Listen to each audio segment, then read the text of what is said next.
Musliman, puro fake news. Puro nasang nasisira. Yes. Hindi naman lahat ng Muslim magugulo eh. Yan ay gagamitin pa nila.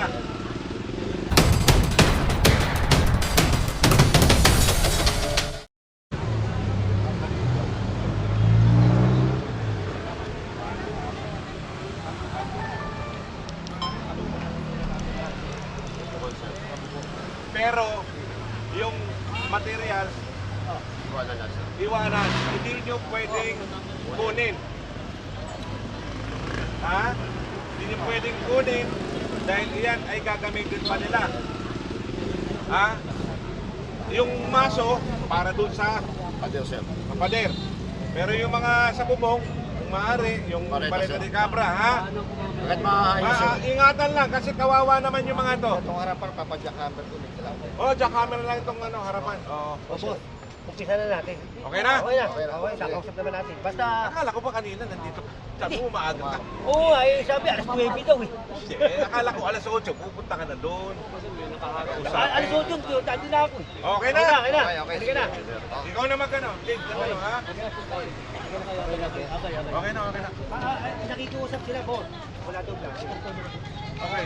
Mga vlogger, Respetuhin natin sila, kahit wala daw vlogger. ayaw Respetuhin nila natin, ha? mapasukin yung mga vlogger, ha? Okay? Pwede lang yan. Dito lang Yan lang, kayo sa labas. yan lang. Ha? Respeto lang natin sa kanila. Sige na. Pare, ikaw namang lead.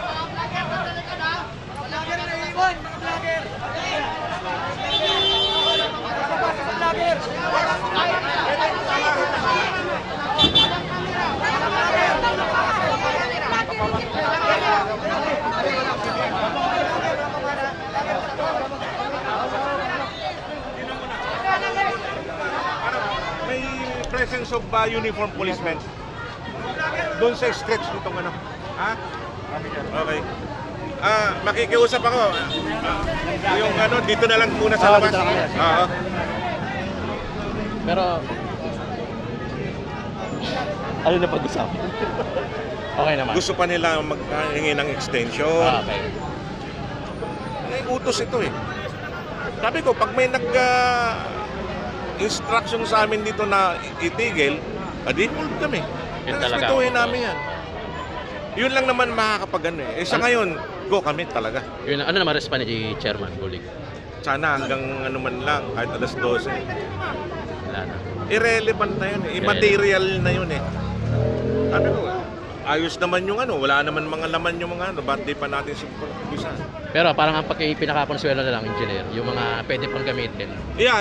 Yun ang Sa pwede salvage natin. Hindi Okay. yung bara-bara ba. Okay, Para hindi naman bara-bara. magamit nila. Okay. Kawawa eh. Thank you, Engineer Bulano ng ating Thanks na, Demolition ha? Team. Okay lang. Tayo makakapasok. Alright, hanggang dito lang tayo mga kayon, ha?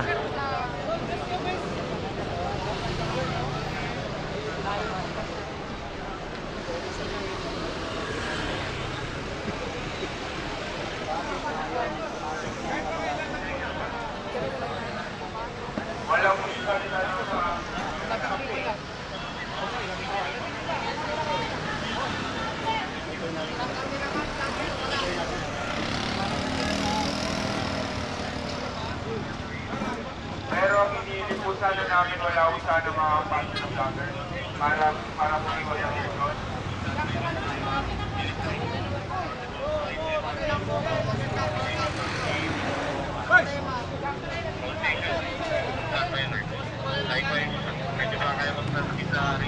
Gawin na po yung demolition.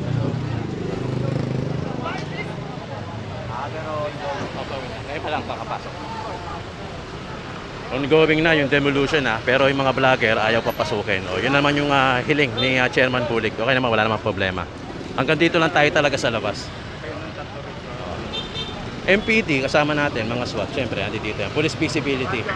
Yung sa ganun, maiwasan yung mga tensyon, yung mga, syempre, halo-halong emosyon na yan. Kaya talagang ganun. Again, Barangay 647, itong kinakatayuan natin. Carlos Palanca, itong nakikita nyo. Tapos San Agustin Street, dead end to. Ang dulo nito, Pasig River na. Dead end yan, San Agustin Street pala yan. Medyo may mga pumasok na SWAT, Manila SWAT, tayo nasa loob para maiwasan yun. Walang vlogger sa loob, andi dito lang lahat sa labas. Ayun naman yung re-request ni Chairman Pulit. Wala namang problema. Napagbigyan naman din sila. Yun nga lang, sinasabi ni Engineer Bulano na utos sa taas. So humihingi pa ng pulugit si Chairman pero hindi na mapagbibigyan. Gawa ng utos na ito mismo sa taas. Kaya yun.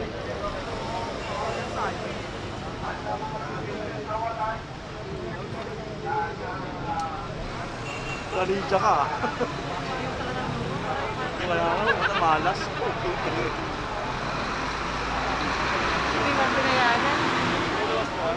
Oh. Context. Ito, Barangay 647.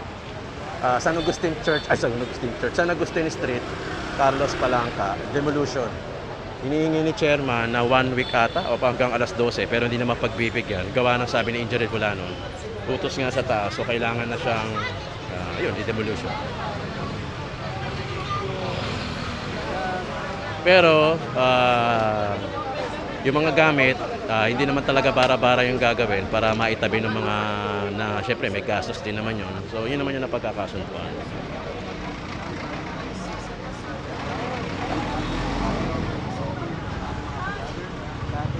Ayaw nilang patitulungan. Ano yung nirong Para tutukod mo na lang para hindi mabigat. Ang kausap natin kahapon to, na-interview natin. Ha?